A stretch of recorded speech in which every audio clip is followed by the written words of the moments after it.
The Sports Disputes Tribunal has suspended Football Kenya Federation's decision to conclude the Kenyan Premier League last month and to award Gor Mahia the title after the league was disrupted by the coronavirus pandemic.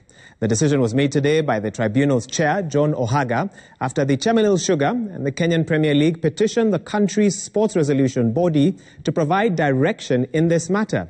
Chemelil faulted FKF's decision, claiming the sports custodians had exceeded their mandate and made the decision unilaterally. The matter will now be heard in 2 weeks' time at the tribunal, triggering the start of a protracted impasse.